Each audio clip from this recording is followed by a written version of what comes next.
Bien, chers frères et sœurs en Christ, amis croyants, amis de bonne volonté, aujourd'hui, je vais vous entretenir sur un thème assez particulier. Il s'agit de la vacance du siège épiscopal diocésain et le mode de choix d'un évêque. Tout d'abord, il faut procéder à des précisions. C'est quoi le diocèse? Le diocèse est à l'origine une circonscription territoriale de l'Empire romain à la fin du IIIe siècle. Donc ce terme a été adopté par l'Église catholique pour désigner le territoire canonique d'un évêché qui était initialement appelé paroisse. C'est donc le territoire placé sous la responsabilité d'un évêque. Dans l'Église catholique, le diocèse est désormais défini comme une église particulière placée sous l'autorité d'un évêque. Et donc, le droit canon nous le rappelle, au canon 369, le diocèse est la portion du peuple de Dieu confiée à un évêque pour qu'il en soit, avec la coopération du presbytérium, le pasteur, de sorte que dans l'adhésion à son pasteur et rassemblée par lui dans l'Esprit Saint par le moyen de l'Évangile et de l'Eucharistie, elle constitue une église particulière dans laquelle se trouve vraiment présente et agissante l'église du Christ, une, sainte, catholique et apostolique. Voilà pourquoi cette église particulière, qui est appelée aussi diocèse, a des caractéristiques, parmi lesquelles on peut retenir une communauté de foi qui a besoin d'être nourrie de la parole de Dieu, une communauté de grâce dans laquelle se célèbre le sacrifice eucharistique, s'administrent les sacrements et s'élève à Dieu une prière incessante, une communauté de charité, aussi bien spirituelle que matérielle, qui jaillit de la source de l'Eucharistie. Une autre caractéristique, c'est une communauté d'apostolat dans laquelle tous sont appelés à répandre les insondables richesses du Christ. Donc tous ces aspects demandent des ministères variés. Tous ces aspects trouvent leur radicale unité et harmonie dans la figure de l'évêque, placé au centre de l'église particulière, entouré de son presbytérium, aidé des religieux et des laïcs. L'évêque enseigne, sanctifie et gouverne au nom du Christ et avec son autorité le peuple auquel il est étroitement uni comme pasteur à son troupeau. Il y a une réciprocité, un va-et-vient entre les fidèles et leur pasteur et maître, l'évêque. Celui-ci rend présent de manière authentique le contenu du dépôt de la foi auquel tout le peuple de Dieu adhère et que lui aussi a reçu en tant que membre de ce peuple. Et donc, on pourrait aisément comprendre que l'absence prolongée ou le manque d'évêque, c'est-à-dire un siège épiscopal vacant, peut être une calamité pour le peuple de Dieu. Oui, le siège vacant, une période transitoire. Mais essayons de définir d'abord les causes de la vacance du siège. Le siège épiscopal devient vacant par la mort de l'évêque diocésain, ou par la renonciation acceptée par le pontife romain, ou encore par transfert ou par privation intimée à l'évêque. Tout cela, on le retrouve dans le Code de droit canonique, et là, il s'agit particulièrement du canon 416.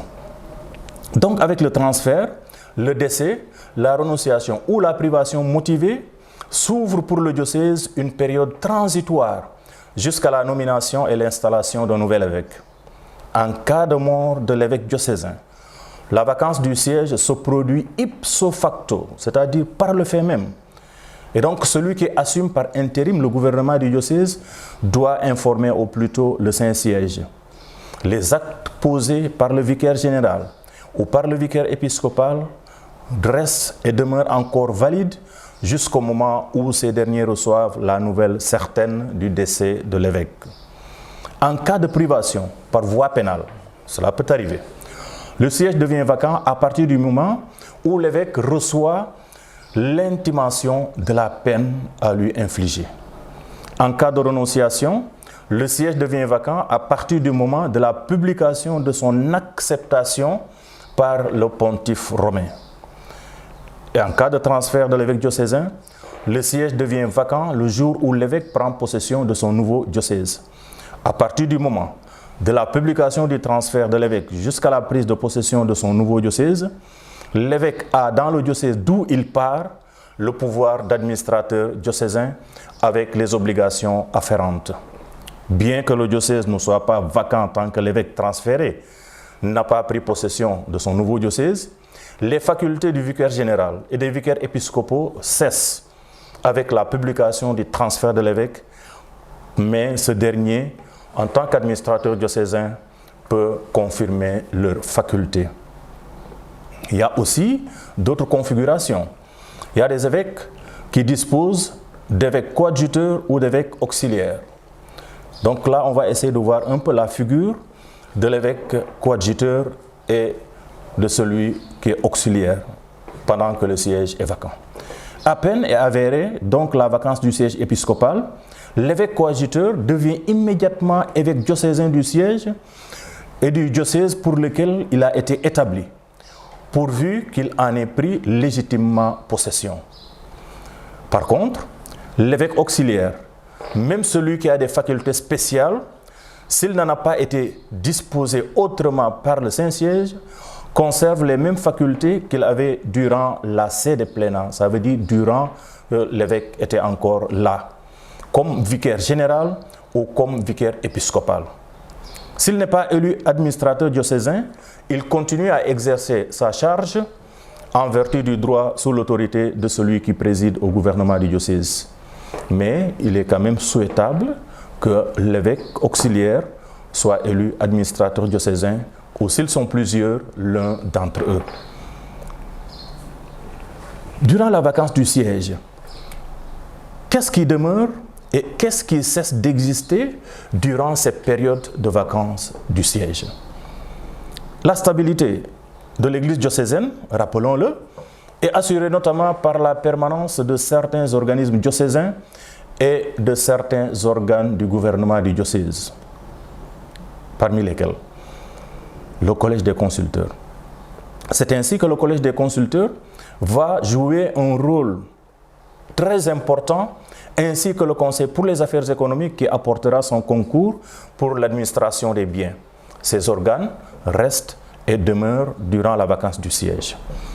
Les services administratifs garderont aussi leur personnel, c'est-à-dire le chancelier et l'économe diocésain. Il en est de même pour les services judiciaires qui sont afférents au vicaire judiciaire. Les services pastoraux continuent leur travail sur mission déléguée par l'administrateur.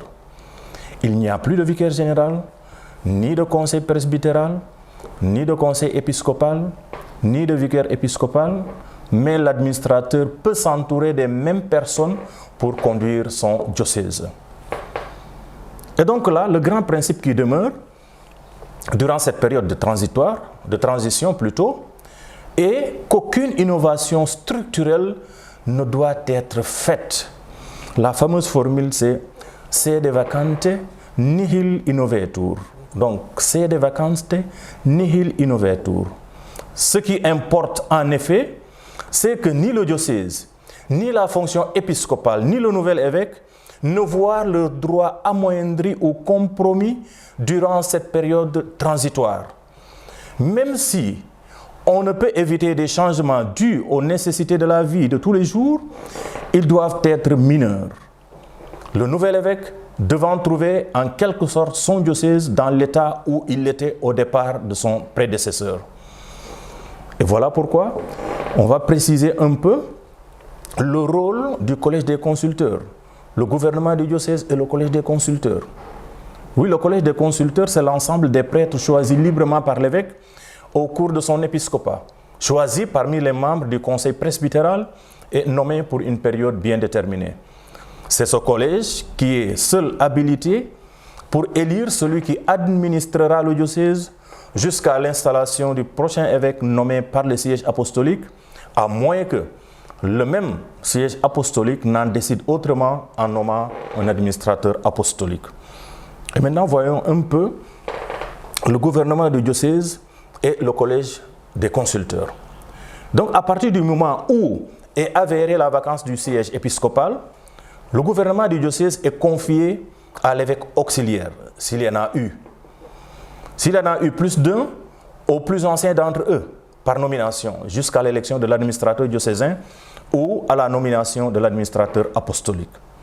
S'il n'y a pas d'évêque auxiliaire, le gouvernement du diocèse est assumé par le collège des consulteurs jusqu'à l'élection de l'administrateur diocésain, à moins que le Saint-Siège n'y ait pourvu par la nomination d'un administrateur apostolique. Donc celui qui assume le gouvernement du diocèse avant l'élection de l'administrateur diocésain a les facultés qui incombent au vicaire général. L'élection de l'administrateur diocésain. Nous sommes toujours dans la période transitoire, c'est-à-dire officiellement il n'y a plus d'évêque diocésain.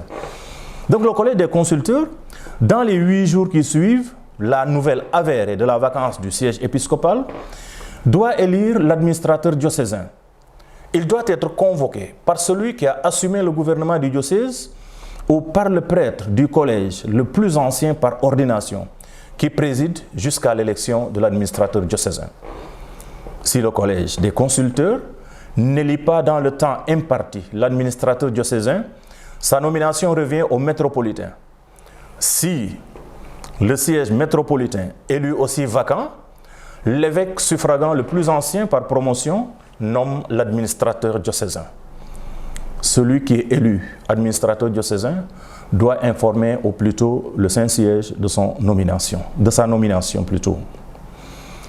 Alors, il y a aussi des conditions nécessaires pour l'élection valide de l'administrateur diocésain. On va essayer de voir il s'agit de quoi exactement.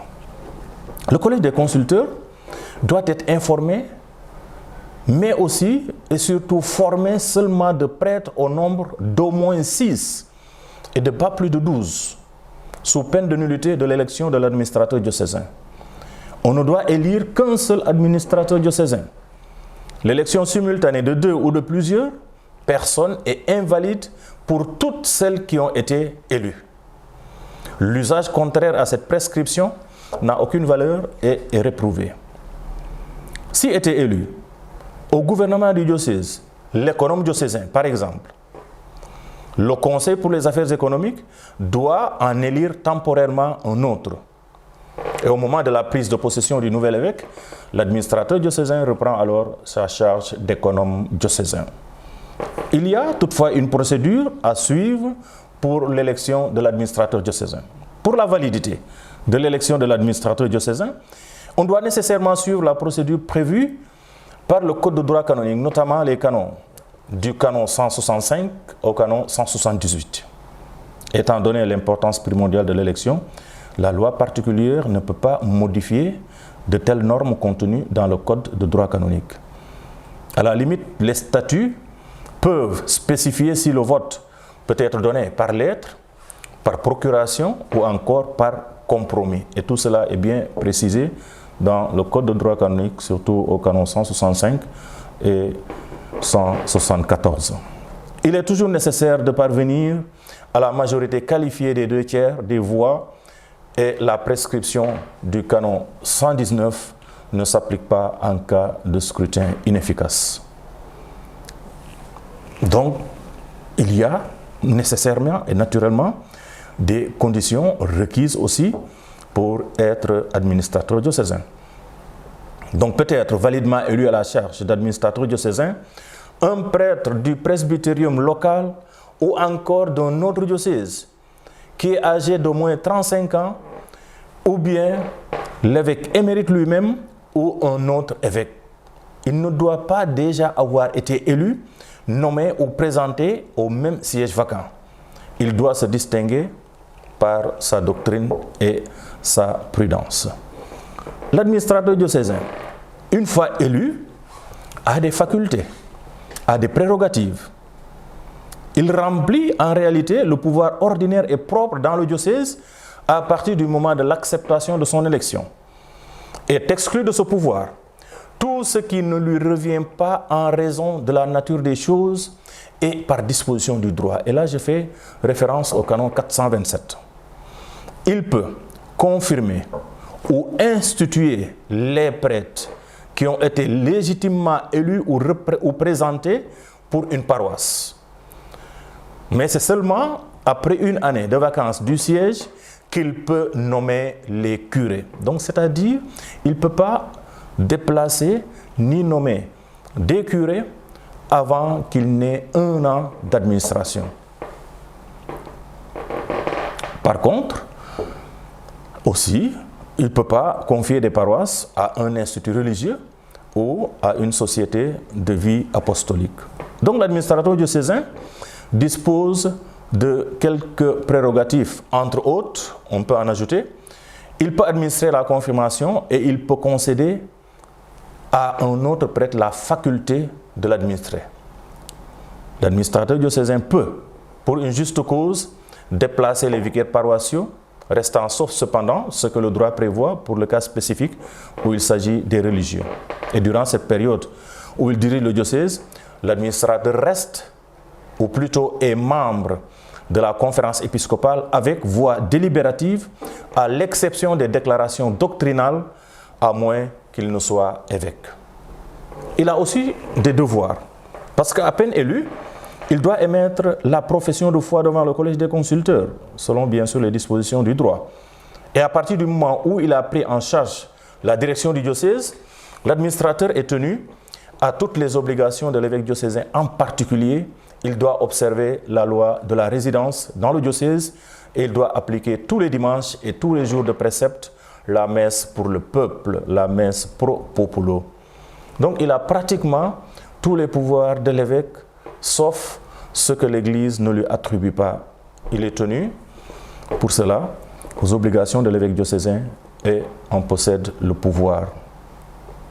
Il peut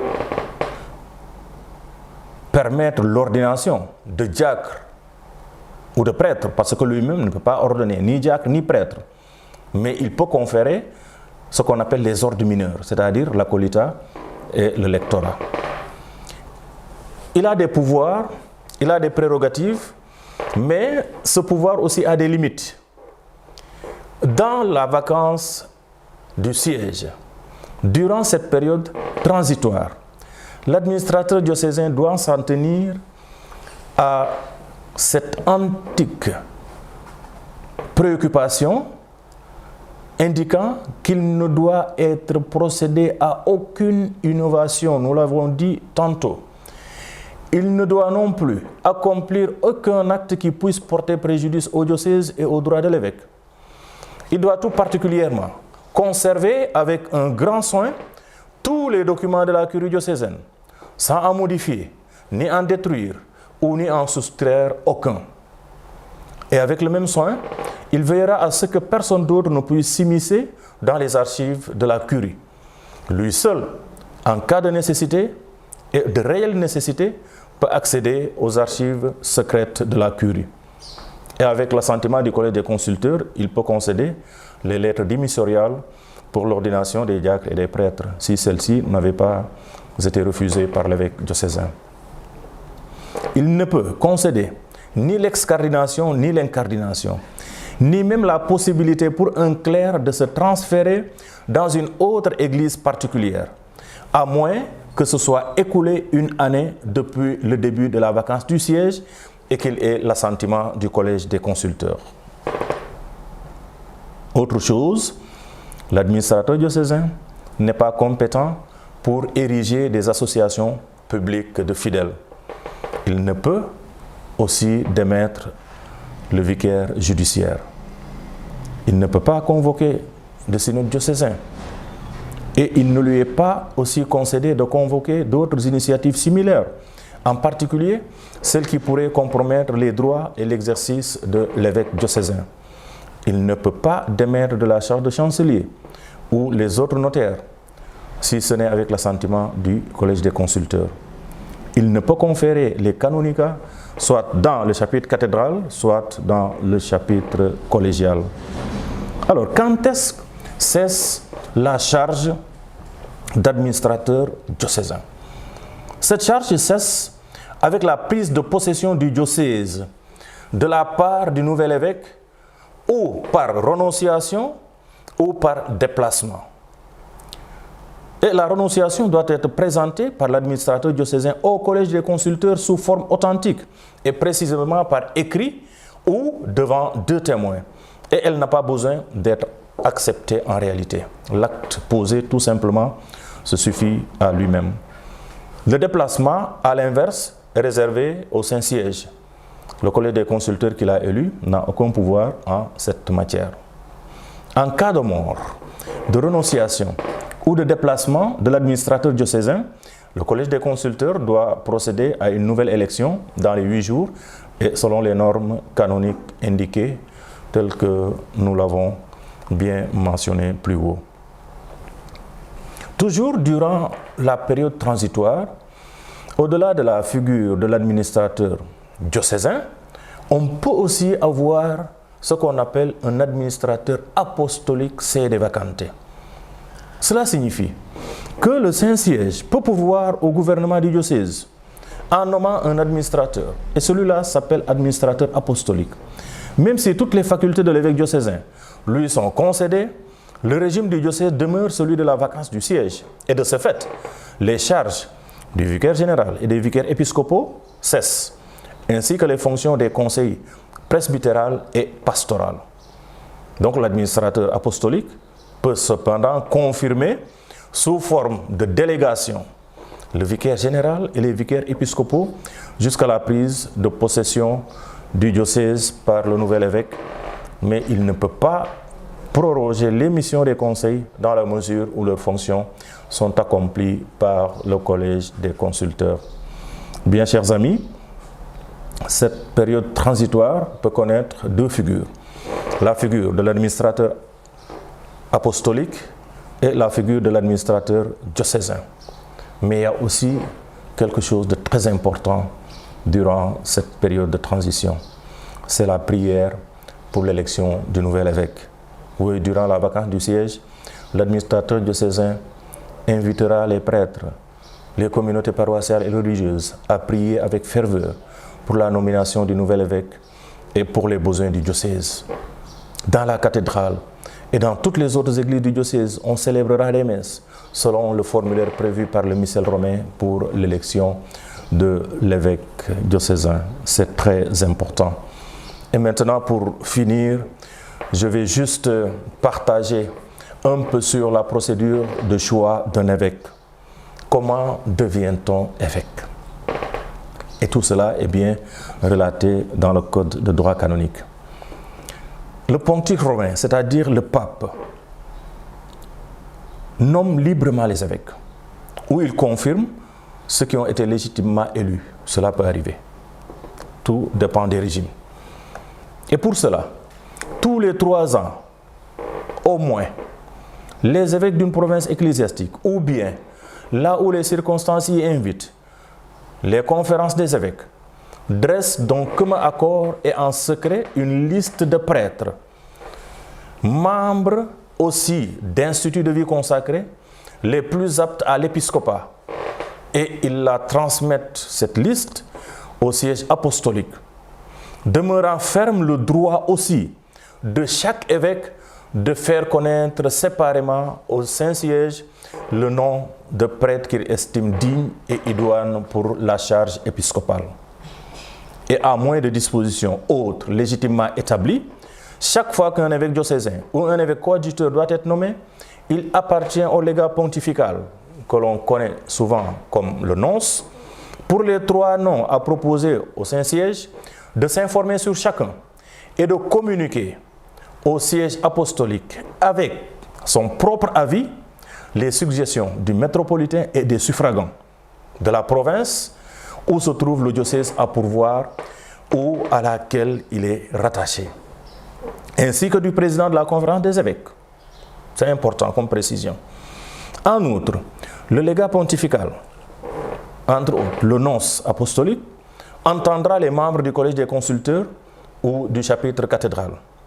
Et s'il le juge à propos, il demandera secrètement et séparément l'avis de quelques membres de l'un et l'autre clergé et de laïcs reconnus pour leur sagesse. Et donc le nonce apostolique a un grand rôle à jouer.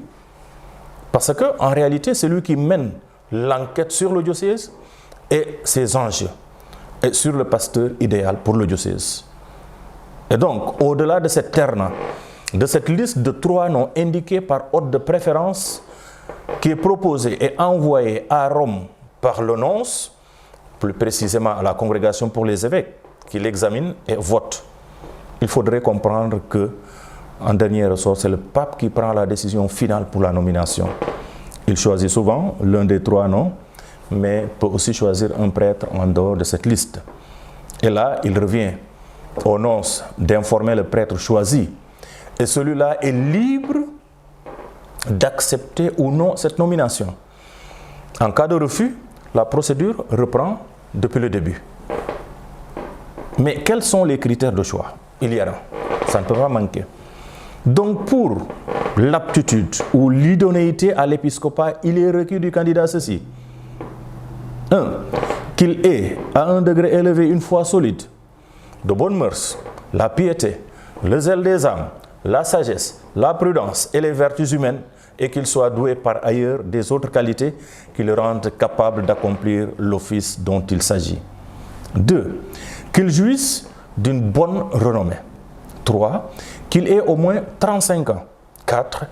Qu'il soit prêtre depuis 5 ans au moins. Et 5. Qu'il ait obtenu le doctorat ou au moins la licence d'écriture sainte, de théologie ou de droit canonique dans un institut d'études supérieures approuvé par le siège apostolique, ou qu'il soit au moins vraiment compétent en ces matières. Toutefois, le jugement définitif sur l'idonéité d'un sujet à promouvoir appartient au siège apostolique. Bien chers frères et sœurs en Christ, amis croyants, amis de bonne volonté, voilà ce qu'on voudrait partager un peu avec vous, et que Dieu Tout-Puissant vous bénisse. Au nom du Père et du Fils et du Saint-Esprit. Amen.